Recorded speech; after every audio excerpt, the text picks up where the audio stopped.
Ricordo l'altro vicecommissario alla memoria, il nostro prefetto, dottor Domenico Spaziante, che il Friuli tutte queste persone ha sempre nel cuore, e senza dubbio la gratitudine per le Forze Armate, la prima espressione ante litteram di quella protezione civile, la cui gloriosa, meritevole istituzione ha fatto con noi i primi passi per compiere in questi decenni enormi progressi, imponendosi anche a livello internazionale.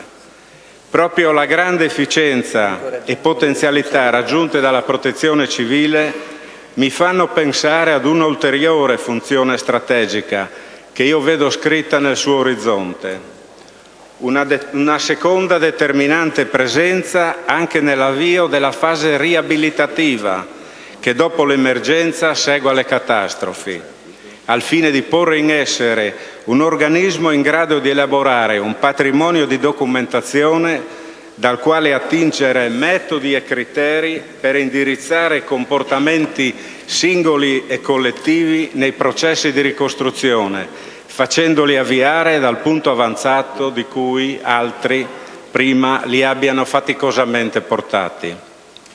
E proprio per questo l'esperienza friulana troverebbe la sua utilità paradigmatica anche in altri contesti, offrendo l'esempio di una ricostruzione compiuta, avvenuta in un tempo ragionevole e rendicontata alla lira.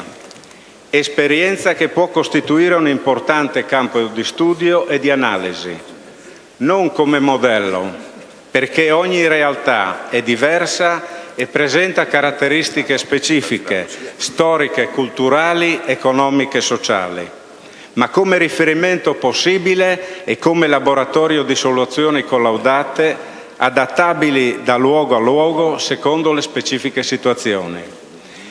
In questa prospettiva contiamo di offrire un contributo anche al centro di documentazione cui stanno lavorando in Regione, creando, se possibile, anche un riferimento a Gemona, definita la capitale del terremoto e anche della ricostruzione. Credo che questo passo ulteriore rappresenti un obiettivo importante affinché la protezione civile possa prolungare i suoi positivi effetti oltre l'emergenza nei tempi lunghi della ricostruzione dei luoghi colpiti. E concludo portando a voi tutti un saluto caloroso, anche a nome dei sindaci e degli amministratori di allora e di oggi. È un ringraziamento che so essere condiviso da tutte le comunità che nella catastrofe del 76, grazie alla vostra solidarietà, alla vostra presenza, alla solidarietà di tutti, alle competenze messe in campo e alla dedizione illimitata degli aiuti esterni, hanno trovato la forza della rinascita. Di questo oggi ne volevo esserne testimone per esprimere a voi tutti la gratitudine della gente del Friuli. Grazie.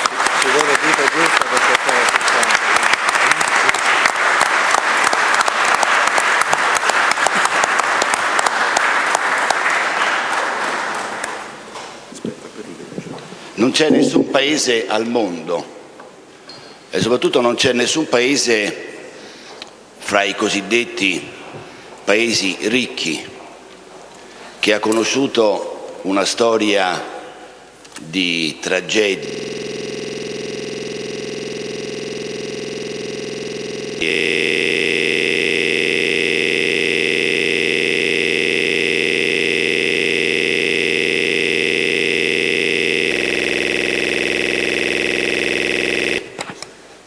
come l'Italia. Mentre scorrevano queste terribili, drammatiche immagini, magari qualcuno ha pensato che si sia trattato di un documento un po' troppo lungo. Per quello che mi riguarda sarei rimasto a guardarlo ancora per ore e ore, perché mai si riesce a riflettere su quella che è la nostra storia come quando appunto osserviamo gli episodi che ci hanno travolto.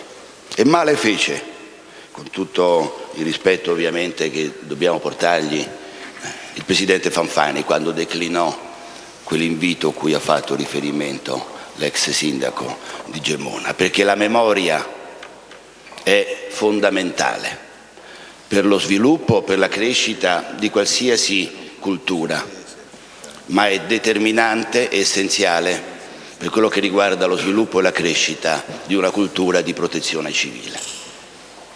Se noi ci voltiamo indietro e ci limitiamo agli ultimi 100 anni della nostra storia,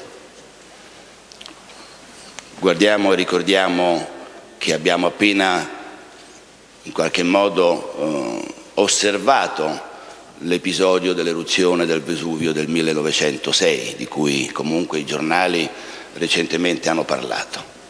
Il ministro della Difesa ha portato il suo collega russo a Messina alcuni giorni fa per una cerimonia di omaggio e di commemorazione alla famosa nave della Marina russa che intervenne per prima a Messina in occasione del 1908, di cui appunto fra un paio d'anni andremo a commemorare il centenario. E poi via via non v'è stato decennio dell'ultimo secolo che non sia stato segnato da una tragedia, in qualsiasi parte del nostro Paese. Pochi mesi fa abbiamo ricordato, insieme di nuovo a Giuseppe Zamberletti, l'anniversario del terremoto appunto dell'Irpinia. Insieme a lui abbiamo ricordato l'anniversario di Stava, l'anniversario del Vajont. Ricorderemo fra qualche mese l'anniversario dell'alluvione di Firenze. L'anno prossimo ricorderemo il 10° anniversario del terremoto dell'Umbria e delle Marche. E andremo avanti così ancora per chissà quanto tempo. Andremo avanti, speriamo, soprattutto ricordando le tragedie del passato.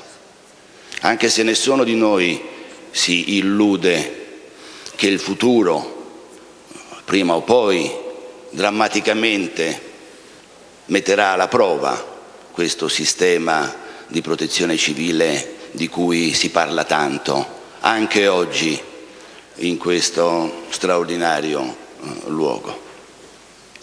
Allora io credo che davvero tutti noi dovremmo riguardarci con grande attenzione queste immagini, non con un occhio allo schermo e con l'altro al cellulare o mandando SMS e via dicendo, tutti prodotti di una tecnologia recentissima che hanno sicuramente contribuito a migliorare anche il nostro sistema di protezione civile. Ma senza la memoria, senza il ricordo di quello che abbiamo dovuto vivere, molti di noi, quelli appunto che hanno qualche annetto di più, sicuramente la stragrande maggioranza delle tragedie che ho ricordato, non ci potrà essere un vero impegno per migliorare e per modificare le cose. E io sono stanco, come sicuramente lo siete voi, di dover, ogni volta che succede qualcosa di piccolo o di grande, stare a recriminare. Noi in Italia abbiamo sempre inseguito le tragedie, abbiamo sempre dovuto aspettare un momento critico, uno straordinario momento di solidarietà successiva, di mobilitazione, di partecipazione assolutamente straordinaria, come abbiamo visto anche in questo caso, per poi dopo cercare di migliorare, di rimediare, di sistemare. Ma se ci pensate, c'è anche un altro aspetto che invece è straordinariamente positivo di tutta questa collana incredibile di tragedie che ci hanno colpito. Nonostante tutto quello che è successo in questo Paese, ripeto, assolutamente non paragonabile con altri paesi, quantomeno quelli civili, l'Italia è uno dei paesi comunque più moderni e più avanzati al mondo. Siamo riusciti non solo a superare un paio di guerre mondiali, siamo soprattutto riusciti a superare tutta una serie di guerre nazionali che periodicamente ci hanno colpito e ci hanno tramortito. Ci siamo sempre rialzati, ci siamo sempre rimessi in piedi. E allora, nei tanti omaggi che noi oggi dobbiamo davvero rivolgere a tutti i protagonisti, certamente dobbiamo essere, vorrei dirlo davvero senza il minimo di retorica o la briciola di demagogia, dobbiamo davvero essere orgogliosi di sentirci italiani. E non sono neppure io a dirlo, lo dicono personaggi ben più illustri di me. Lo dice soprattutto il nostro Presidente della Repubblica, al quale ancora una volta oggi dobbiamo rivolgere il nostro omaggio e il nostro ringraziamento più sincero, più affettuoso e più devoto per aver saputo tenere comunque, in un periodo particolarmente difficile, unito, coeso questa nostra nazione. Un omaggio che ovviamente va rivolto, come è già stato detto, ai due ragazzi che ieri